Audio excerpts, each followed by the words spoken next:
alto para brigar Tanto pela é bola que aérea. quem mais cabeceia a bola é o zagueiros. O Murilo. Por quê? Murilo. Porque o Palmeiras insiste muito em jogada pelo lado com o Estevão, até faz o balanço pro lado, quebra no Estevão, pro Estevão ir pra cima. É a única jogada. E quando se marca, e como marcou o Angeleri, marcou muito bem ele ontem, acabou a jogada do Palmeiras. E você não vai conseguir marcar um cara como o Estevão 90 minutos. Uma hora ele vai escapar, uma hora ele vai fazer a jogada, mas dessa forma que o Palmeiras está jogando, eu acho que não vai funcionar tanto com o Vitor Roque. Funciona mais com um cara alto. Isso. Um cara alto que é aquela bola quebrada, que ele vai brigar por uma bola vai sobrar pro Estevão, vai sobrar pro Facundo, mas dessa forma de jogar, tem hora que ele chega na beirada, um fica tocando pro outro. Quem cruza? Teve uma bola no segundo tempo, que eu acho que o Piquerez pega a bola, toca, não sei quem que estava na beirada, o Facundo toca na beirada para ele toca de novo e fica decidindo quem vai cruzar para, porque não tem ninguém. Quem está jogando tudo nas costas do Estevão é o time, né? O Palmeiras está jogando em função há muito tempo. E o Abel, como técnico, tem que resolver isso. Eu acho estranho esse discurso. Em vez de ficar cornetando o jogador na coletiva. Porque, na verdade, ele está cornetando o que ele tem de melhor. Ele está cornetando as soluções que ele tem. O próprio Veiga é uma solução, tudo bem, não jogou bem ontem, mas logo no começo do jogo tem uma chance no pé do Veiga. Se ele faz aquele gol, a história do jogo podia ser outra. O Abel analisou muito bem o jogo. Eu gosto mais das coletivas do Abel quando ele perde do que quando ele ganha. Quando ele ganha, parece que ele fica mais raivoso. Ontem ele falou do jogo. Ele falou da eficácia do Corinthians, reconheceu que é uma maneira que ele mesmo, Abel, ganhou muitos jogos. Travando o adversário. Ele foi muito lúcido. Foi. E o Corinthians ontem, toda a estratégia do Corinthians deu certo. Não é surpresa que se o Corinthians ganhasse do Palmeiras, ou se mesmo empatasse, que parecia ser o objetivo primeiro, do jeito que o time foi armado, não é surpresa que seria assim.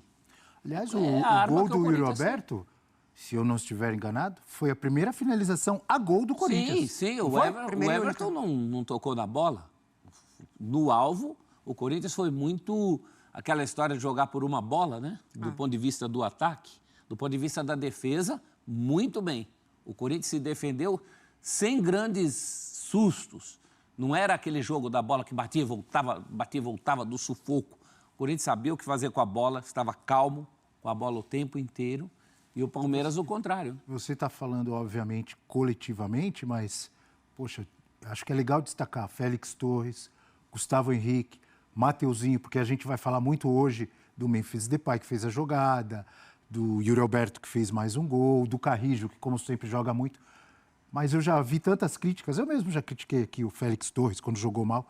Achei um jogo muito bom da zaga do Corinthians. Sim. Bom, e o Angeleri também, Os dois laterais, muito bem. Os laterais do Corinthians são muito criticados, né?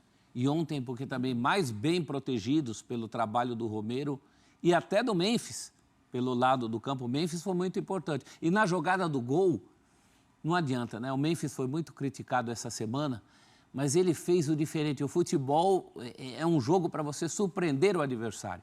Na quarta-feira, o Corinthians não fez uma jogada que surpreendesse o Barcelona. Fez 2 gols de bolas paradas. Essa bola do Memphis, a hora que ele pega, o óbvio é ele procurar o Romero. E ele enfia o Yuri num toque só. Isso ele quebra ganha meio que na raça ali do Richard Rios e de mais um jogador, que eu não me lembro quem era, do Palmeiras, o Mike. E consegue fazer a jogada. Eu estava até lembrando ontem que o Memphis, mesmo abaixo, bem abaixo do que ele pode nessa temporada, ele fez gol contra o Mirassol. Aí eu tô falando do Paulistão. Ele fez gol contra o Mirassol nas quartas. Ele fez a jogada, deu passe pro Yuri Alberto fazer o primeiro gol contra o Santos. E fez a jogada do gol ontem, pro Yuri Alberto. E isso que ele está em uma fase, não tá no melhor. E mesmo contra o UCV, nos 3-2, é ele que pifa o Bidu para fazer o segundo gol, ainda no 2-1, quando acabou 3-2. E ontem ele foi responsável pela 20ª assistência e, por contrato, ele ganha participação em gol. R$1,5 milhão de reais. Oi! Mas foi bom, hein? 20ª participação em gols, né? Tá pago Não pelo só menos. assistências, isso. Em participações em gol. E numa final contra o Palmeiras, dar uma assistência dessas é algo que realmente casa do adversário, o né? torcedor do Corinthians não vai fazer essa conta. E o Memphis, 7ª assistência na temporada, é um jogador que ainda não tinha feito uma pré-temporada no futebol brasileiro, ainda não tinha conhecido afunda o calendário no futebol brasileiro, começar uma temporada já com Libertadores, já com 4 jogos a mais que adversários, é algo impactante para um jogador europeu. Então o Memphis, naturalmente, aos poucos, vai retomar a forma do ano passado, mas precisa ter um pouco mais de paciência, que é um jogador com mais de 30 anos, um jogador europeu, que está vivendo sua primeira temporada completa no Brasil. Então isso aí certamente exige mais cuidados, mais prudência. E até falando do Corinthians, né, além do Memphis, porque ontem o Corinthians foi muito além do Memphis. Ontem foi uma equipe que jogou coletivamente e que soube anular o que o Palmeiras tem de melhor. O Anrileri, por exemplo, que você destacou, Abel. O Anrileri, para mim, desde que o Estevão despontou no futebol brasileiro, foi um dos laterais que melhor marcou o Estevão. Porque ele soube ali, no tempo certo, bloquear o passe para chegar no Estevão, e quando o Estevão tinha a bola em velocidade, ele caminhava para trás, esperava chegar a cobertura, e aí quando dobrava a marcação, o Estevão ficava só com o lado direito para correr, e quando ele leva para o lado direito, é para a perna ruim. Então, dali, ele só vai cruzar. E muitos cruzamentos também o Anrileri conseguiu bloquear, e aí tem o mérito da equipe, mas tem o mérito também da direção, que reforçou esse time. A gente sempre falava, o Corinthians precisava de mais jogadores em outras posições. Na época, por exemplo, de Roger Guedes e Yuri Alberto, era um time dependente ali dos dois na frente e com muita fragilidade no restante das posições. Hoje, já é um elenco mais equilibrado. Então, a diretoria trabalhou bem. E aí, quando o Emiliano fala ali, até num tom irônico, nossa, enfrentamos um clube, o melhor treinador da América do Sul e um clube que investe milhões. E o Corinthians não investe também? O Corinthians tem a 3ª maior folha salarial do futebol brasileiro. Às vezes sem ter. Pois é, então um jogador como o Anrileri... Mas o Palmeiras não investiu mais? Não, investiu mais. Ele foi um corte de temporada. Comprando jogadores. Só o Vitor Roque, quanto foi? Sim, mas... Paulinho, uma bala. Comprando jogadores, jogou, mas uma bala. o Corinthians investiu Tá falando muito. de folha salarial. Exato, e a folha salarial do Corinthians é pesada. Se a gente coloca no contexto sul-americano, então, Claro. o Corinthians deveria estar disputando a Libertadores. Por isso a gente fala que foi um impacto gigantesco ter sido eliminado antes da fase de grupos. Ou, em outras palavras, o que você está falando, por que não jogaram dessa forma, como ontem, lá no Equador contra o Barcelona? Mas aí o jogo de ontem favorece também as características de jogadores que o Corinthians tem. O Corinthians tem um meio-campo muito forte, principalmente com Martínez e Ranieri, encorpa muito. Coisa que não teve no Equador. Fez uma falta danada Ali essa dupla de jogou Nenhum o dos Bidô. dois. Pegou. Nem o Martínez, nem o Ranieri lá no Equador. Mas esses jogadores também se adaptam melhor quando o Corinthians precisa jogar um futebol mais reativo, jogar mais plantado lá atrás, esperando um contra-ataque. O Romero, por exemplo, um jogador que foi muito útil ontem, foi discreto ali na parte ofensiva, mas coletivamente fez o dele, marcando, voltando sempre Como atrás sempre, do né? campo. Não, isso aí ele sempre faz. Mas quando o Corinthians precisa propor, e foi assim nos jogos da Libertadores, precisa sair um pouco mais, precisa tirar a pressão do adversário, o Corinthians tem mais dificuldade, e até por isso o Ramon Dias foi muito consciente para o jogo de ontem. Era jogo mesmo para jogar de maneira mais conservadora, segurar um empate e conseguiu arrancar uma vitória. Então foi competente no plano de jogo, mas ressalto, novamente, a competência do clube. E aí não estou falando aqui para dar méritos para Augusto Melo, porque o Augusto Melo errou muito também.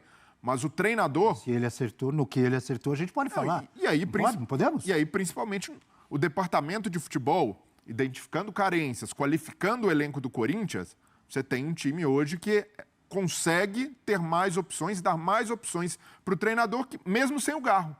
O Corinthians jogou sem o Garro, mas ainda assim teve controle do meio-campo pelos bons jogadores que contratou. Mas para mim foi um Garro sem planejamento... Coronado, hein? Mas pensando em Anrileri, por exemplo, para mim foi um planejamento tardio.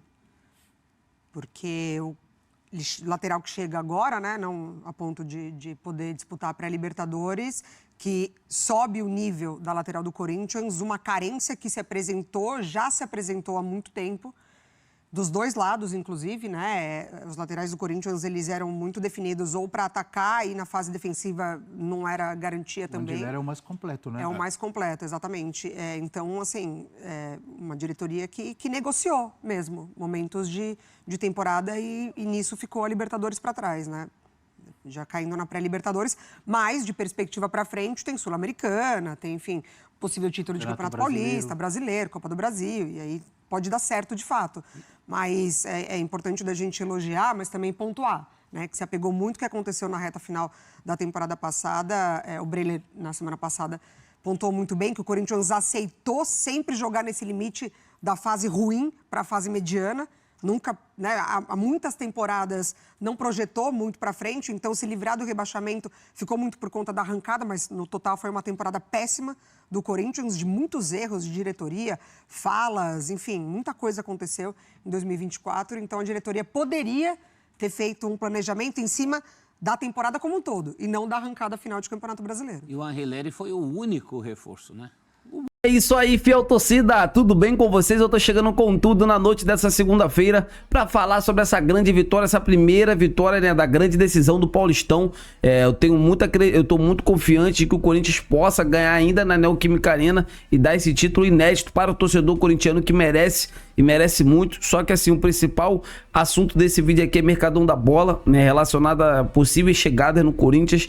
Tá saindo informação de que o Corinthians pode formalizar a qualquer momento uma proposta oficial para o John Arias, né, do Fluminense, e também para o meio-campista Jorginho do Arsenal. Esses dois jogadores interessam muito, né, o Ramon Dias, né, a diretoria, né, o próprio Fabinho, o próprio presidente Augusto Melo querem a contratação desses dois atletas. São jogadores que chegam para agregar e agregar muito. Então assim, amigas e amigos, eu quero saber de vocês o que vocês acham, né, de ver esses dois jogadores de altíssimo nível vestindo a camisa do Corinthians. Deixa aqui nos comentários pra gente estar debatendo sobre esse grande assunto. Eu tô indo nessa. Fiquem com Deus!